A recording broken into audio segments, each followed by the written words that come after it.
Greetings sailors and welcome to Patreon Supporter Spotlight number whatever this is, 70 something, I forget. And today I'm actually going to start off with a little bit of news before we get into talking about the actual replays, because I have bought myself a new graphics card. Hooray! It's the first bit of PC hardware I've bought in a couple of years, and the last big lot of upgrades I did about 2 years ago, where it was basically the guts of the computer. I did everything but the graphics card at that point, because it was only 2 years old itself at that stage. So 2 years on, it's now over 4 years old and starting to show its age a little bit. So I took advantage of the various Black Friday sales and bought myself a new one. And I had to look up the name because I really am terrible at remembering names for these things, and the various different makes and marks of cards generally mean nothing to me. So this was a Radeon RX 5700 that I bought this time. And I almost went with an NVIDIA card, which would have been my first ever NVIDIA card. But in the end, for the exact same price, this seemed to have the better specs. So that's what I went with. And the reason why I'm mentioning this in this video is because it's basically thanks to all my patrons that I have been able to afford this. Because the very first PC upgrade I did way back when, in like 2012, 2013, when I was trying to properly start doing YouTube videos, even though it was still only like 720p because my internet was so bad at the time, I had to specifically ask for donations from people, and now I'm at a stage where I don't have to anymore.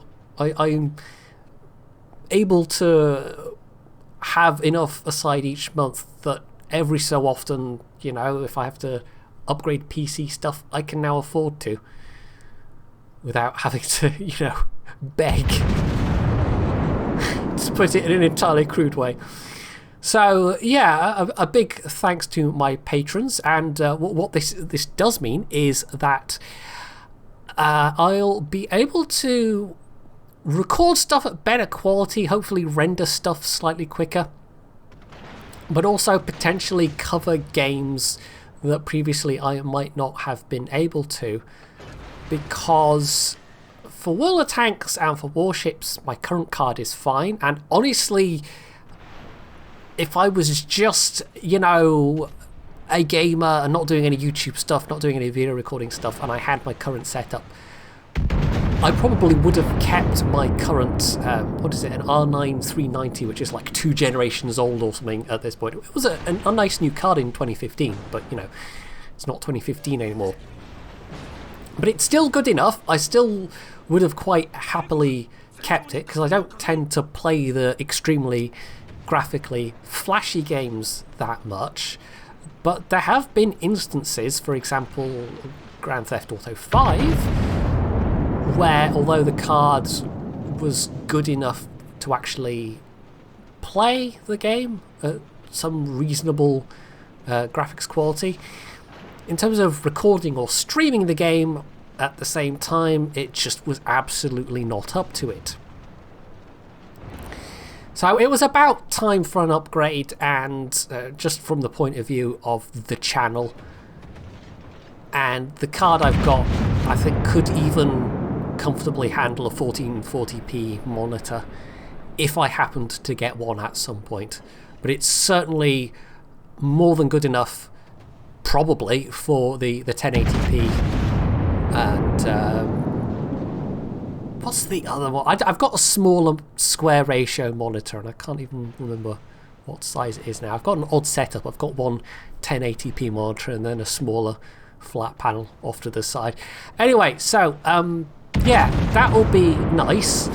And you know, if I wanted to stream, say, GTA 5 at some point again, which I haven't tried to do for absolutely ages, once that new card arrives, that'll be a thing. I'm quite looking forward to Red Dead 2, which is coming out on Steam very shortly. and I don't imagine my current card would have been terribly happy trying to stream that. It might even have struggled just playing that on any kind of nice graphic settings.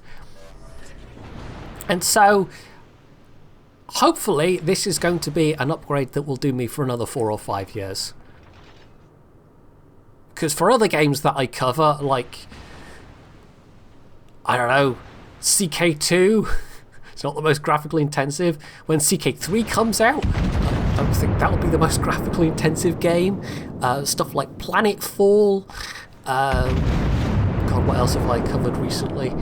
Academia School Simulator. You know, the kind of games that I play most tend to be the kind of games that aren't exactly massively flashy. So yeah, this should be a nice solid upgrade for the next couple of years, so hopefully it's money well spent.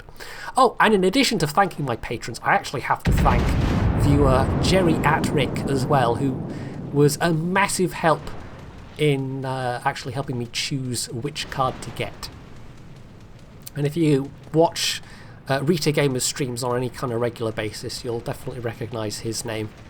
And I'm not sure who else he watches, actually, but I know he's a particular viewer of Rita's, and possibly Sircon, possibly other people. Maxwell, maybe? I don't know. But definitely Rita. And he actually helped me last time, 2 years ago, when I was upgrading all the guts of my computer and getting the new processor and all that, which, oh, it's so nice. Even now, it feels so nice being able to render stuff. Being able to like render a 20-minute video in half an hour or whatever, as opposed to how long it used to take, which was a lot longer than that. So maybe even the new graphics card might help speed that up even more, because with the newer Radeon cards, they're hopefully a bit nicer about hardware rendering than some of the older ones are.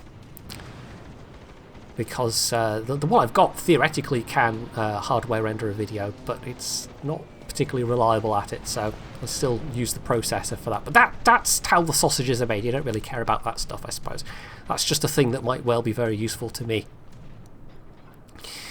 So, enough about that. On to the replay, which is like half done already. This is Fuwas here in the Fuso.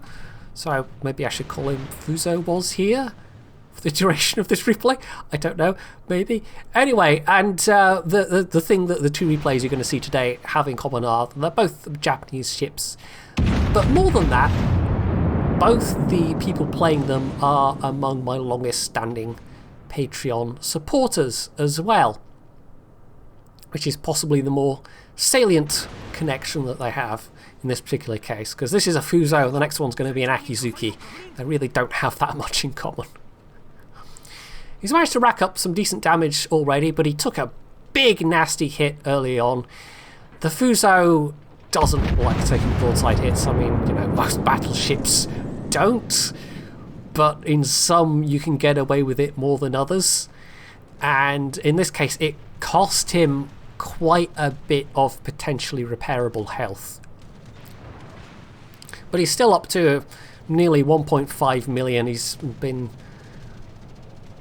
angling a bit better and maybe getting a bit luckier with the incoming shots since that very first nasty hit. And he's also rapidly approaching 100k damage himself.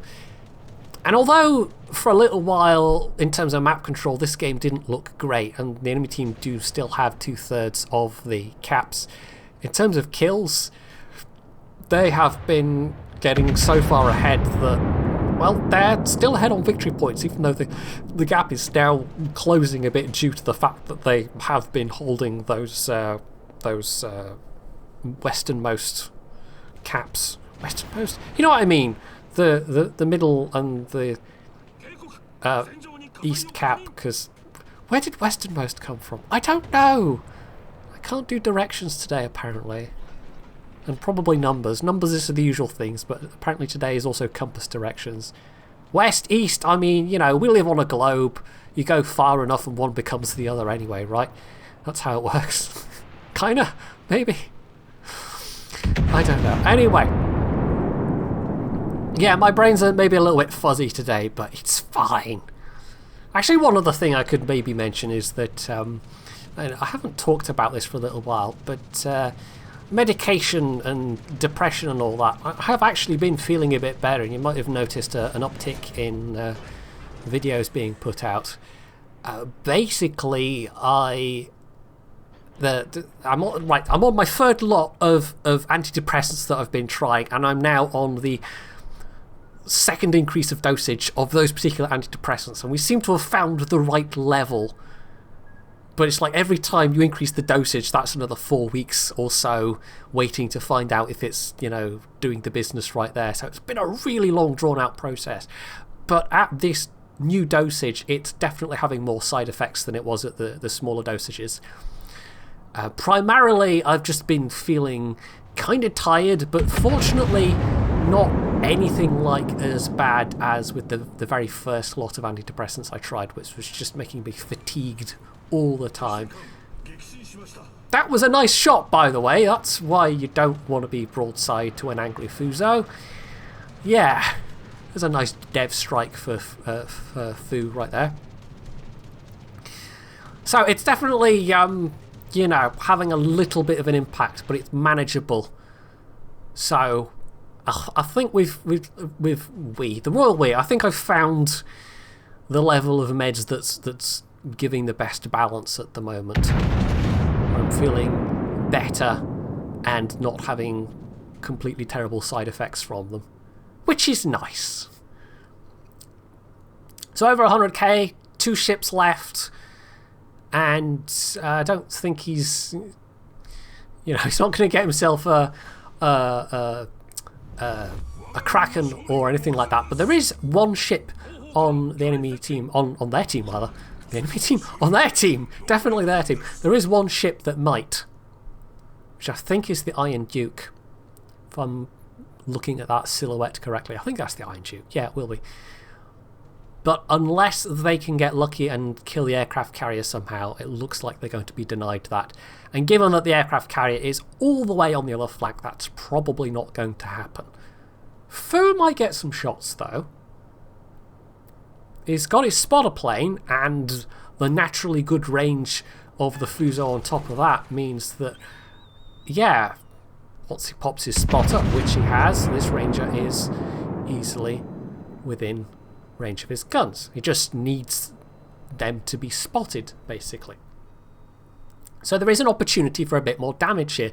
And as the Ranger has blundered into the border, possibly as a result of the autopilot, which is still kind of crummy when it comes to carriers in particular. People playing carriers have learned to be very watchful about what the autopilot's doing.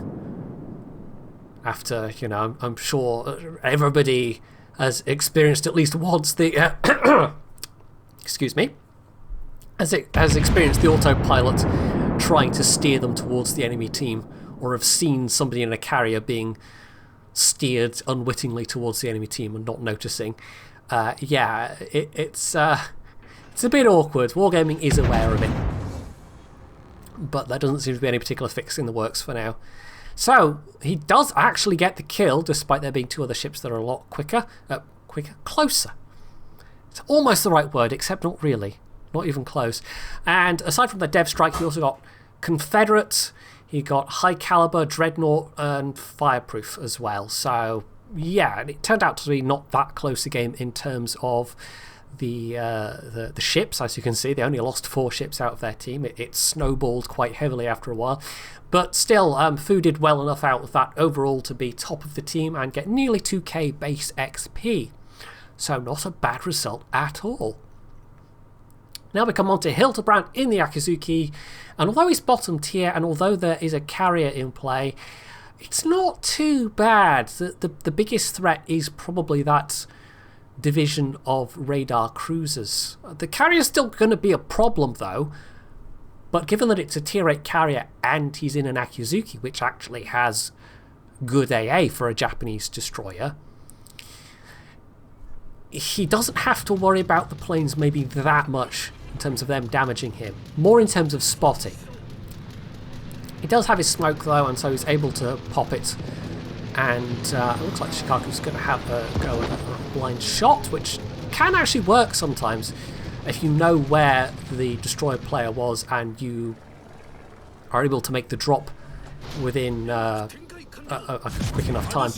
But in that case, you know, it didn't do the trick, and so he is able to keep on capping and actually use the smoke to start shooting a bit as well. I've actually found what's more effective, and I must confess, you know, this comes about as a result of having played some carriers myself. I now have a midway, which is, I've since learned, currently considered the worst of the tier 10 carriers, so that sounds about right for me. But yeah, making Torp Bomber blind drops on smoke can actually sometimes yield quite decent results. And having said that, it looks like there are indeed some Torp Bombers coming back towards that smoke, so that does maybe seem like what that carrier's trying to do. But, well, they've by now obviously well spotted that Hildebrand isn't in the smoke anymore, so they've adjusted their drop, and there's very little chance that will actually hit, but the planes themselves spotting him are a bit of an annoyance. He is, however, far enough away that he's got a decent chance of dodging some of the incoming fire, but that incoming fire includes the Des Moines and the Worcester.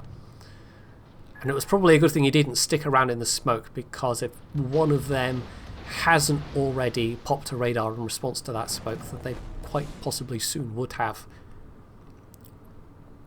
So it was a good move to preemptively move away from the smoke, even though there was about 40 odd seconds left. And having capped that, well, the enemy team is now in a position to push into it themselves. But if you look at the rest of the mini-map, they now possess all 3 caps, so losing 1 cap isn't really the worst thing right now. Now, Hilty does have to be a little bit careful now that he knows these radar ships are here, and of course the carrier might well be taking an interest as well. But this is still not necessarily a bad position as long as he's cautious.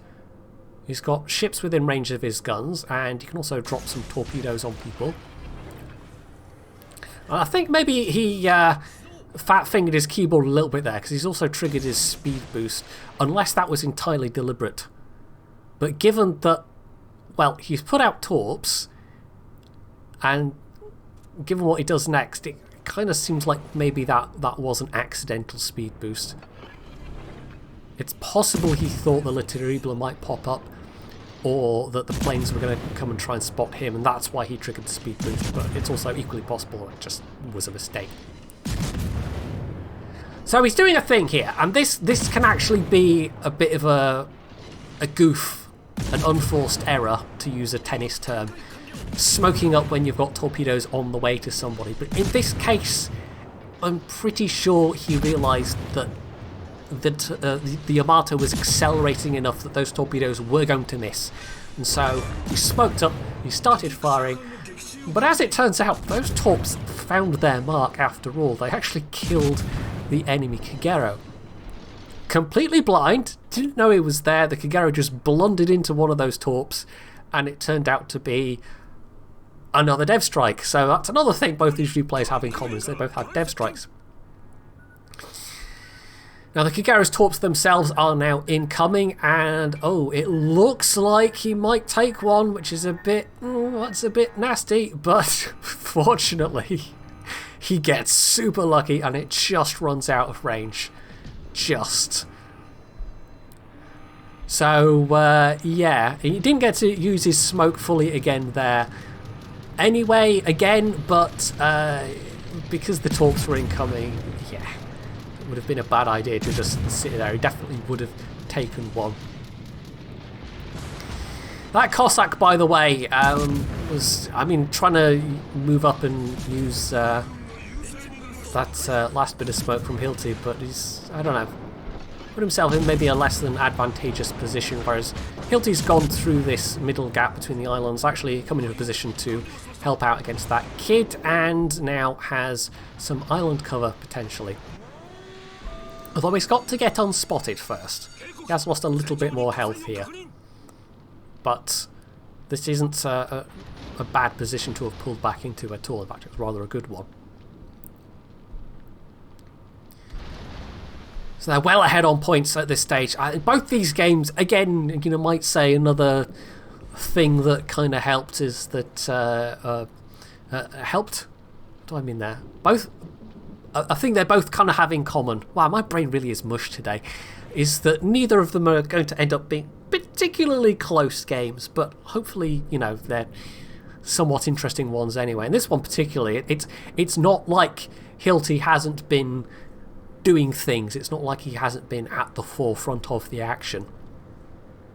It's more the enemy team kind of goofing a bit that's really not helping them out here. So he's going to make another torp drop here, but I think this was a rather badly guessed drop, and he kind of maybe immediately guesses that it's a badly guessed drop because that Yamato's reversing, and it doesn't look like the torps are... They might get one, but yeah. And this is maybe a little bit more questionable in terms of the drop plus the smoke and the firing. Maybe he should have just smoked and fired and you know... Well, if he'd made the better drop here, actually, having said that, okay, this Yamato is reversing and therefore isn't that manoeuvrable. Reversing battleships are extremely vulnerable to torp drops. So if he's correctly, you know, given a bit more lead, then he probably would have gotten a torp hit or two there and still been able to smoke up and fire. But it definitely wasn't optimal. You know, he got a fire on the Yamato and the Yamato put it out, and this is kind of ended up being a bit of a wasted smoke almost. He didn't get that much damage out of it. We're over 800 points though at this stage. There's not a lot left of this battle. They are now trying, the enemy team, to push the middle a bit, but not in any coordinated fashion.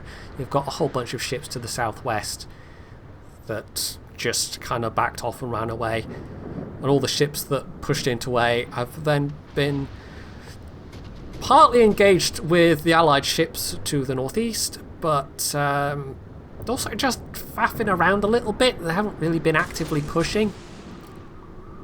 So this is on the enemy team again, I would say. It's not like the last game where they had the caps but were just dying far quicker than the Allied team were. In this case, it's just a case of being a bit too passive, not particularly good map control or positioning, and you know, they are dying quicker than Hildebrandt's team, but you know, they've only lost 4 ships overall, although it's about to be 5 with this kill, which does make the gap a bit wider. But yeah, they had enough ships. It's not like it was a massive imbalance up to this point, but even if they now make a strong push, it's just way too late. They'd have to kill a whole bunch of things at once in order to get the points off the victory point counter, in order to actually buy themselves enough time to potentially cap, to build a bit of momentum. And they do kill that Cossack. And we do have a very unhealthy looking cruiser there as these battleships push through the middle. And you're also about to see this Minotaur do something really silly, which is definitely going to help them out. So we know there's Hydro going from this Des Moines. So what does the Minotaur do? I mean, the Minotaur was like banking on this Hydro being just about to run out, but it's Hydro, it lasts for quite a long time.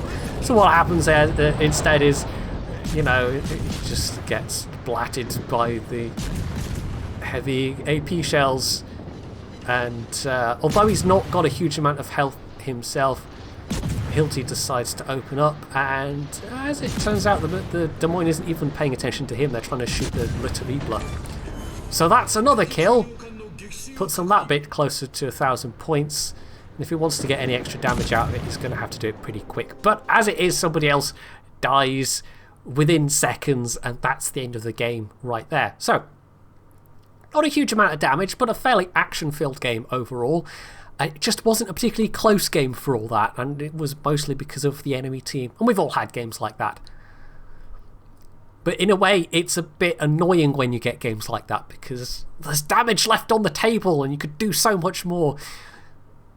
But even so, 2.3k base XP, top of the team.